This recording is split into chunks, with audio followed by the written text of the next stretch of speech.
January, and I've got an impingement on my shoulder. Right, let's do the impingement first. Dr. Augusto's back in. There we go. What's your first name? Angie. Angie. Cool. Now, I sometimes think you would be sat longer in the doctor's office waiting than it would for this to be fixed. And I would love to train a lot more nurses and doctors in how to do this. So, what's happened to that left shoulder? I don't know, it's just, it won't, apparently the bones are touching, so I can't lift it across and back. Okay. Yet.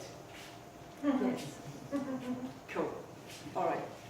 So this little movement here, usually it's my left hand that moves first. The left hand is wired to the right brain. Did you know your brain's in two halves? Two absolute separate halves. There's a lovely clip of film, a TED talk by a lady called Jean Bolt, and she spent her life studying the brain. Why? Because her brother had schizophrenia. She wanted to understand mental health. Great talk, well worth viewing.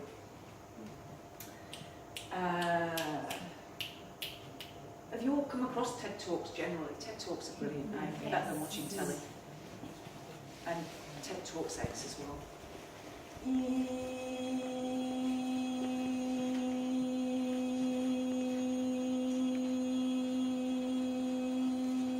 Now, do you know anything about when you were born, any kind of compression on your skull, anything like that? No one's ever talked about?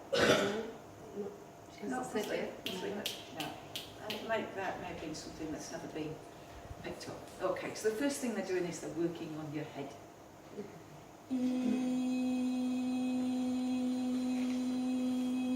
And he's just saying to me, it's been too long doing everything for everybody else and not for you. That makes sense, doesn't it? Yeah. It really has. As women, we tend to be conditioned that way. We are raised, aren't we, to look after others. I've done it myself. I've got a son and a daughter. If I need help with the dishes, Sarah will come running, my son will moan.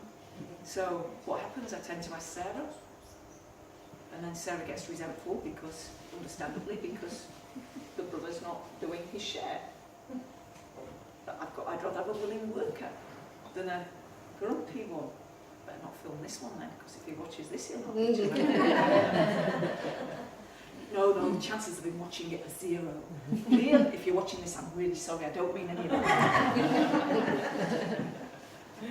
Right, but we've all played our part in that, so as women, we're thought of as the carers, aren't we? And we tend to have what it takes to do that nurturing, caring part.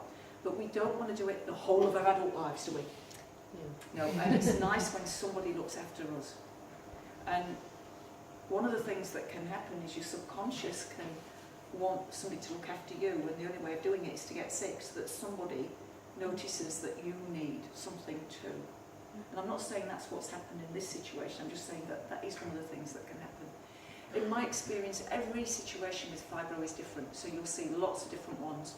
I've just started collecting all the fibro ones together in one place, which is on a Facebook group called Thrive with Jeanette, to start drawing some conclusions, and there might be 10 on there now. The conclusion is, no two are the same. It's different. We're different. We're different human beings.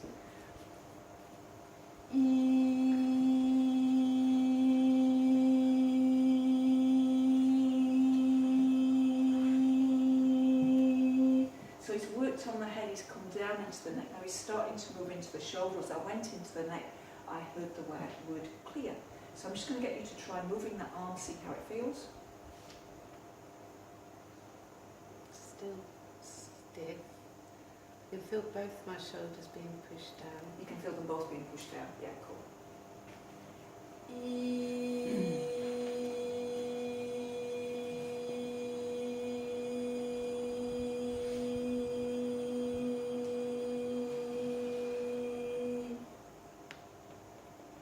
Okay. Now what he's saying to me is that inside each and every one of us is something so precious that there is nothing in the whole of creation that is as precious as that we are in here. Nothing. No experience that you can have in the outer world is going to be better for you than this feeling of who you are on this deeper level. But the outer world has got, you know, shiny things, sparkly things, things that attract us. And it's a great world to experience. But first we need to find who we are as spiritual beings and connect with that essence of who we are. Then we can enjoy that world out there. But if we do it the other way around, that world out there with all its baubles, all its bright lights starts to feel empty because we've lost our connection with our own soul.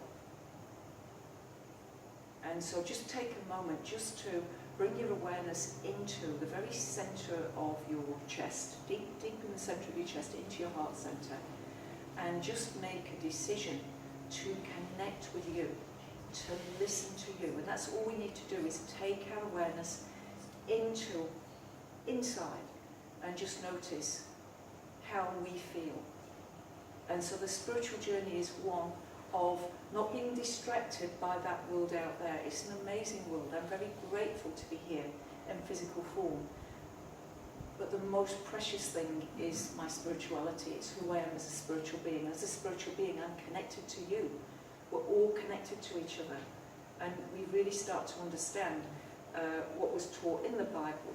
Now, the Bible often gets mistranslated, but I'm just going to give you a very simple phrase from it. Treat others as yourself.